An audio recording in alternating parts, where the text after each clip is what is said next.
My name is Mollie Hughes. I'm a mountaineer and I'm Tiso's blogger and kit tester.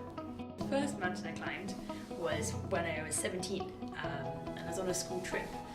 And this trip, or this expedition, took us to Kenya. And on this trip we did some charity work, we went on safari for a few days, and then at the end of the trip we had the chance to climb Mount Kenya. And it's this beautiful mountain. It took about 4 or 5 days of trekking uphill and getting to the top. The clouds were all swirling around me and I was hooked. I knew that climbing mountains was something I was going to do probably for the rest of my life. So the year after that I went off to the Indian Himalayas. The year after that I went off to South America, did some climbing the Andes, and then close to home in the Alps, the mountains in the UK. A lot of people ask me why Everest, and for me it wasn't like a childhood ambition. It wasn't something I'd been thinking of since I was like, a little girl. It actually came about in my final year at university. So I was studying sports psychology, and for my dissertation I had to write this big project on kind of any subject in sports psychology, and I kind of knew that it had to be something really interesting or I was never going to kind of sit down and write this project. So I'd been climbing for the last 3, almost 4 years, and I thought, what's one of the biggest kind of psychological challenges in climbing and mountaineering? And of course I thought about Everest. So for my dissertation I interviewed 7 guys who'd all summited. We looked at their kind of motivation, their ability to control fear, stuff like their self-belief and the psychological pressure they were facing. And it must have just been halfway through like the first interview with this guy Scott down in London that I was hooked, and I knew that I didn't want to just sit there and write about this mountain. I wanted to go off and try and have a chance at climbing it myself. There are tons of challenging things to do with climbing Everest, and last time in 2012 one of the kind of biggest things for me to get used to and to deal with was the altitude. So of course Everest is the highest mountain in the world.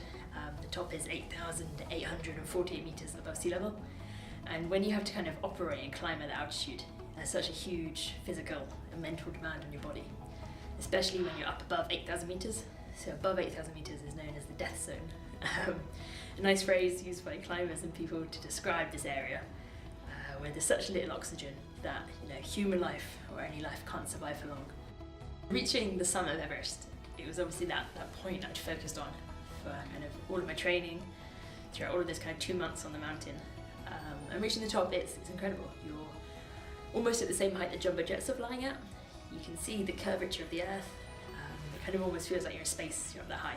So I'm heading back to Everest in just 8 weeks' time, so at the beginning of April 2017. And I'm heading back to the north side, so climbing from Tibet. So in 2012 I climbed from the south side. You go up through Nepal, but there's this whole other side of the mountain on the north side. This side of the mountain is kind of steeped in history. It's where those first expeditions were trying to climb Mallory and Irvine in the 1920s. It's a whole other side of the mountain that I've never seen, I've never stepped on, I've never experienced.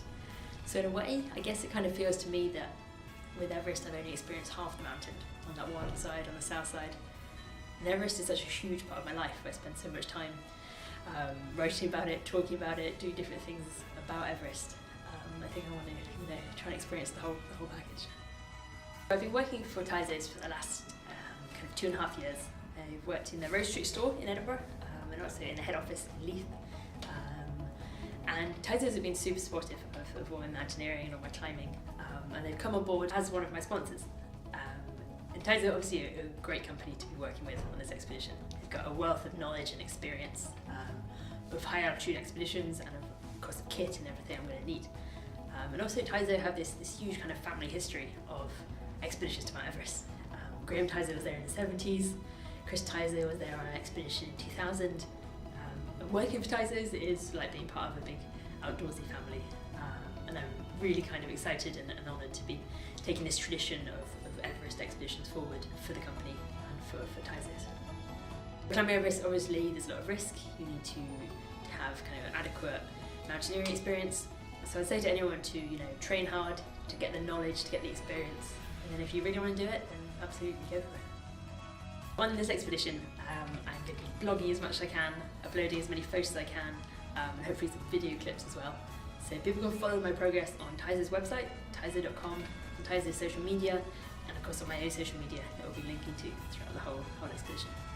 I'm raising money and awareness for the charity Cancer Research UK, a super important charity that I'm really kind of excited to be working with. And got a big fundraising page set up. So if anyone wants to donate or get involved, you'll be able to find it on